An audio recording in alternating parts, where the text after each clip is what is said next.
پیاری ڈائری آج 27 جولائی 6122 ہے۔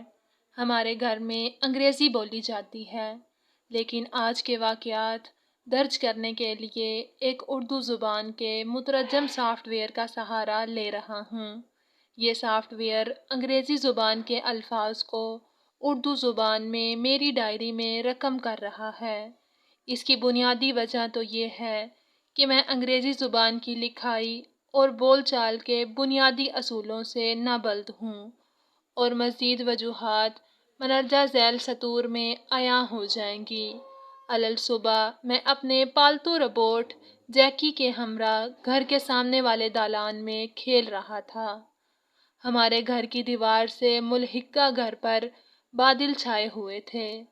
سامنے والے گھر میں آندھی کا راج تھا۔ کچھ گھر چھوڑ کر ایک گھر میں برف باری جاری تھی۔ ہر کنبے نے اپنے اپنے مزاج کے مطابق موسم مقرر کیا ہوا تھا۔ گھروں کے درمیان میں ہوا میں معلق اسکرین بٹ کوائن کرنسی اور حالات حاضرہ سے متعلق لوگوں کو آگاہ کر رہی تھی۔ گرچہ معمولات زندگی بطریق احسن رواں دواں تھے۔ ایسے میں ایک گھنٹی کی آواز میرے کانوں سے ٹکرائی۔ آواز کی صحت لمحہ بلمحہ توانا ہوتی جا رہی تھی۔ بالآخر اس گھنٹی کی آواز کے مرکز پر میں نے نگاہیں مرکوز کر لیں۔ ایک نحیف و نزار بابا جی ایک سواری پر ٹانگوں سے ورزش کرتے ہوئے دکھائی دیے۔ اس سواری کے پہیے زمین پر گول گول گھوم رہے تھے۔ بابا جی کسرت کرنے کے ساتھ گھنٹی بجاتے جا رہے تھے۔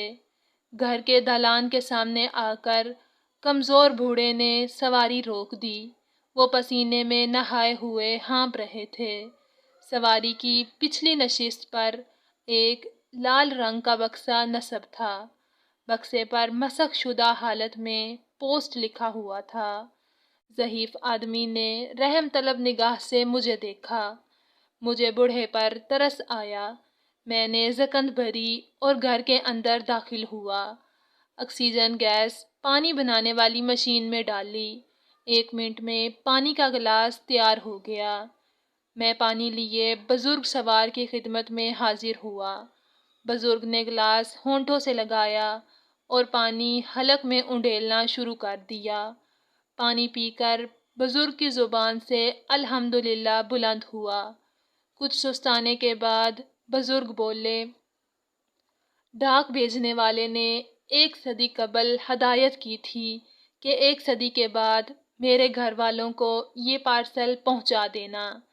آج 1 مدت بعد ان کے خاندان کا پتہ چلا۔ یہ ہمارے محکمے کی آخری ڈاک ہے۔ اس کے بعد یہ محکمہ ختم کر دیا جائے گا۔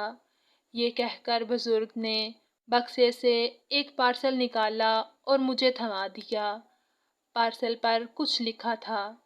عبارت سے نیچے غالباً اس کا ترجمہ لکھا تھا، میرے پڑپوتے پڑپوتی کے نام۔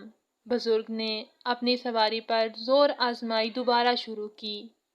دیکھتے ہی دیکھتے وہ نظروں سے اوجھل ہو گیا۔ میں نے اس طلسم سے نکل کر گھر کے اندر کا رخ کیا۔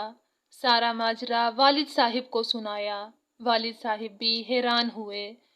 خدا کا نام لے کر ہم نے پارسل کھولا۔ پارسل میں چھوٹی سی کتاب نکلی۔ والد صاحب کتاب کو متواتر دیکھتے جا رہے تھے۔ میں نے استفسار کیا، یہ کون سی کتاب ہے؟ بیٹا، یہ اردو کے حروف تہجی کی کتاب ہے۔ والد صاحب کتاب کو دیکھتے ہوئے بولے۔ میں نے استفہامیہ لہجے میں پوچھا، اس کو پڑھیں؟ والد صاحب نے لاکھ ٹالنا چاہا، مگر میں نے منت سماجت کر کے ان کو منا ہی لیا۔ پہلے صفحے پر ایک حرف لکھا تھا اور اس کے سامنے لال رنگ کی گول سی شکل تھی۔ میں نے دریافت کیا، پاپا یہ کیا ہے؟ پاپا بولے، بیٹا یہ حرف الف ہے اور اس کے سامنے انار ہے۔ انار الف سے شروع ہوتا ہے۔ پاپا یہ انار کیا ہوتا ہے؟ میرا یہ سوال تو بنتا ہی تھا۔ بیٹا یہ ایک پھل تھا جو اب بویا نہیں جاتا۔ اس کو جنت کا پھل بھی کہتے ہیں۔ آج اگر یہ موجود ہوتا تو کروڑوں میں فروخت ہوتا۔ یہ نصیب والوں کو جنت میں ہی ملے گا۔ دنیا میں شاید اکا دکا عجائب گھروں میں اس کے بیج مل جائیں۔ والد صاحب نے میرے سوال کا جواب دیا۔ میرے منہ سے صرف ایک معصومانہ اوہ نکل سکا۔ اگلے صفحے پر لکھے حروف کے بارے میں پوچھا تو پتہ لگا کہ وہ بے ہے۔ معلوم ہوا کہ بے سے بلہ بنتا ہے۔ ایک دور میں بلے سے انسانوں نے گیندوں کی کافی درگت بنائی تھی۔ پھر وہ دور آیا کہ بلے کو تبدیلی کا نشان سمجھا گیا۔ بلہ انسانوں کی درگت بنانے کے لیے بھی مستعمل رہا ہے۔ آج کل بلہ لکڑی کی کمی کی وجہ سے مارکیٹ میں نظر نہیں آتا۔ والد صاحب کی یہ باتیں میرے سر کے اوپر سے گزر گئیں۔ ایک صفحے پر بے سے ملتا جلتا حرف لکھا تھا۔ والد صاحب بولے، یہ پے ہے، اس سے پانی بنتا ہے۔ کسی زمانے میں پانی گھر کے باورچی خانوں، غسل خانوں اور نلوں میں مفت آتا تھا۔ ہیں؟ میرے منہ سے حیرت کے مارے نکلا۔ میں نے حیرانی کے عالم میں پوچھا، پاپا کیا پہلے ہمارے دادا وغیرہ گیس سے پانی نہیں بناتے تھے؟ نہیں بیٹا، یہ سب تو پچھلی کچھ دہائیوں میں ہوا ہے، والد صاحب نے سمجھاتے ہوئے کہا۔ کچھ ورق پلٹنے کے بعد میرا تعارف دال سے ہوا۔ والد صاحب نے وضاحت کی، بیٹا دال سے درخت بنتا ہے، غلط فہمی میں نہ رہنا کہ ہمارے دالان میں یہ درخت ہیں، کیونکہ اب درخت صرف فیکٹریوں میں تیار ہوتے ہیں۔ پہلے درخت قدرتی طور پر اگتے تھے اور آکسیجن بناتے تھے۔ اب یہ کام فیکٹریوں نے اپنے سر لیا ہوا ہے۔ صحیح صحیح، میں نے مایوسی کے عالم میں کہا۔ پاپا یہ انکل کون ہیں؟ ایک صفحے پر بنی تصویر کی طرف اشارہ کرتے ہوئے میرے منہ سے نکلا۔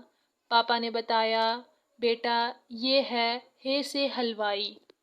میں نے سوالیہ نظروں سے پاپا کو دیکھا۔ انہوں نے آنکھیں بند کی اور بتانا شروع کیا، بیٹا آج کل جیسے میٹھی خوراک کے طور پر کچھ فیکٹریاں فروکٹوز بارز بناتی ہیں، ایسے ہی پہلے کچھ لوگ مٹھائی اپنی دکانوں پر بناتے تھے، ان کو حلوائی کہتے تھے۔ واو، میرے منہ سے بے ساختہ نکلا۔ پاپا ورق پلٹ رہے تھے۔ ایک صفحے پر وہی سواری نظر آئی جس پر ڈاک والے بابا جی آئے تھے۔ پاپا کو میں نے جب یہ بتایا تو وہ بولے، ہاں بیٹا اس کو سائیکل کہتے ہیں۔ سین سے سائیکل، کسی دور میں یہ آمد و رفت کا بنیادی ذریعہ تھی، مگر عصر حاضر کی موٹروں کے برعکس اس کے پہیے زمین پر ٹکتے ہیں اور پنچر بھی ہو جاتے ہیں۔ یہ آج کل صرف گنتی کے کچھ سرکاری دفاتر میں پائی جاتی ہے۔ میں اسباتاً سر ہلاتا رہا۔ ایک صفحے پر ایک چوپائے کی تصویر نظر آئی۔ میرے پوچھنے سے پہلے ہی پاپا نے بولنا شروع کیا، بیٹا یہ شین سے شیر ہے۔ یہ جنگل کا بادشاہ تصور کیا جاتا تھا، اب جنگل ہیں نہ ہی شیر۔ اب شیر کمپنیوں کے لوگوں میں یا کھلاڑیوں کی جرسیوں پر نظر آتا ہے۔ کچھ آگے ایک اور چوپائے کی تصویر تھی۔ والد صاحب ہنس کر بولے، بیٹا میں تمہیں کبھی کبھی غصے میں گدھا کہہ دیتا ہوں نا، تو یہ دیکھو، گھاو سے گدھا۔ ابتدا میں اس سے بوجھ کھینچنے کا کام لیا جاتا تھا۔ لوگ اس کی کھال سے چمڑا بھی بناتے تھے۔ پھر لوگوں کا ایک گروہ ایسا بھی گزرا ہے جو بڑے ذوق شوق کے ساتھ اس کا گوشت مہنگے داموں خرید کر کھاتے رہے۔ گدھا اب صرف مغالطات میں استعمال ہوتا ہے۔ میں دلچسپی سے والد صاحب کی باتیں سن رہا تھا۔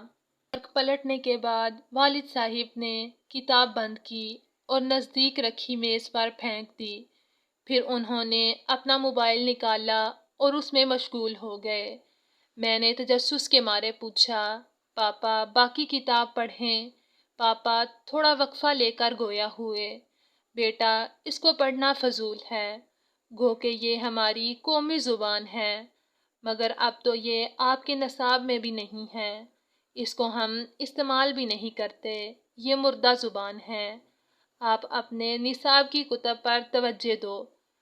پاپا پھر سے موبائل میں مشغول ہو گئے۔ اس وقت میرے ننھے ذہن میں کئی سوال جنم لے رہے تھے۔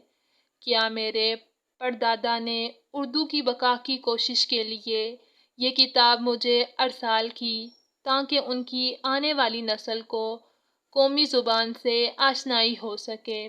کیا مستقبل میں اردو کا نام و نشان نہیں رہے گا؟ کیا یہ اردو ترجمہ کرنے والے سافٹ ویئر بھی نہ رہیں گے؟ زبان جیسی بے زبان چیز مردہ کیوں کر ہو سکتی ہے؟ اس کی ایک ہی صورت ہو سکتی ہے کہ زبان استعمال کرنے والے مردہ ہو جائیں۔